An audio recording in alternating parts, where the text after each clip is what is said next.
Sige guys, bigay kami ng pagkain guys sa labas kasi may mga sobra kami guys.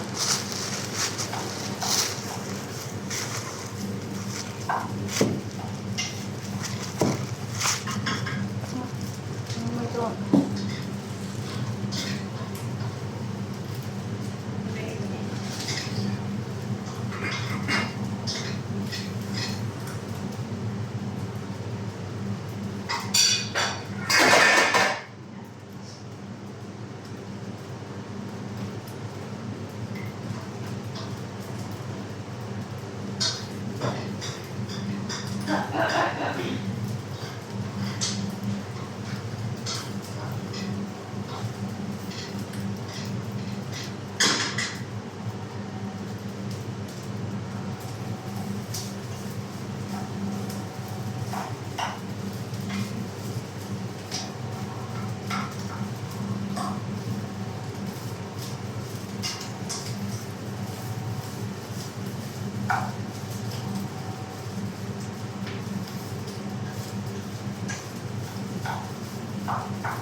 Amoy balik sa plastic.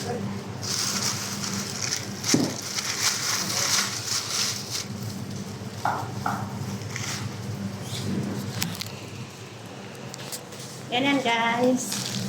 Ang ginawa namin pag may mga ulam kami sobra.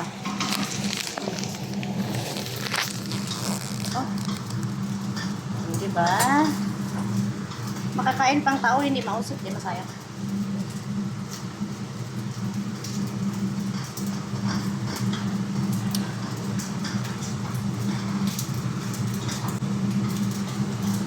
Inuman na rin mo ah. Diyan.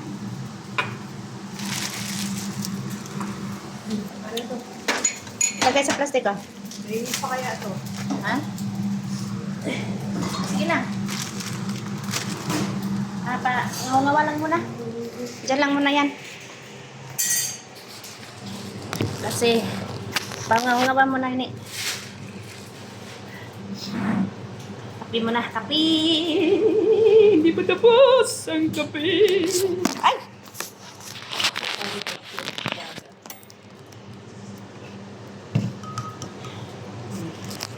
Kaya na mag-itlog, oh. Kaang tayo itlog, ha? Para ang utok ka. Para matino kayo mas pag kaon kayo ng itlog, para matino ang inyong utok. Para ang utok ay... Oh! Kasi Ilina, muli nagpinas guys, kakaon na nag-itlog, press. Uli na sa Pinas guys, kaon nag-itlog, press doon. Dami sa kanya yung tok nene. Ibang itlog nga press. Atong hindi luto. Half cook lang, half cook. Malasado. Ala Ilina, kulang na sa likod dagat, ikaw ka dagat. Kaya ako yung brod sa kabro, nandito ang dagat mga Kulang. Ay, just joke lang ang tani. Trabaho na naman. mga bagyo pa.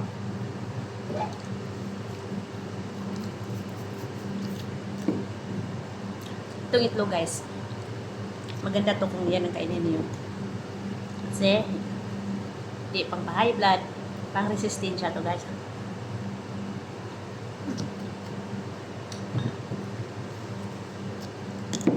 Lagyan niyo yung black pepper. Mas paasin. Diba? Anak ko nito nakakaanin.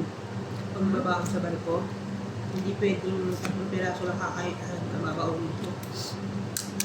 Yung bunso. Pero pwede, nakakain ka ng balat. Oh, yung balat niya maliit pa ang kwan. Yung malaki. Ay, yung ano ta, yung ang piso na ayaw ko nga. May ganun minsan eh. Pero malambot. Yung ano pa, Hindi mo naman kasi makikita kung malaki na o hindi. may 16, may ano, may 18. Number man.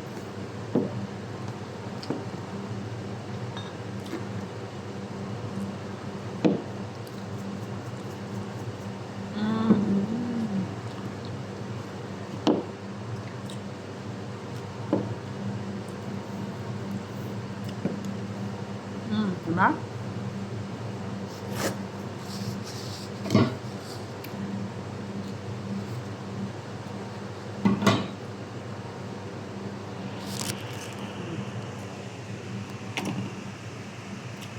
Babusog.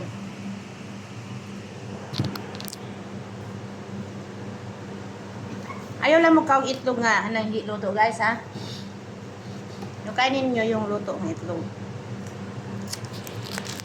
Kanang may panit pa. Aray.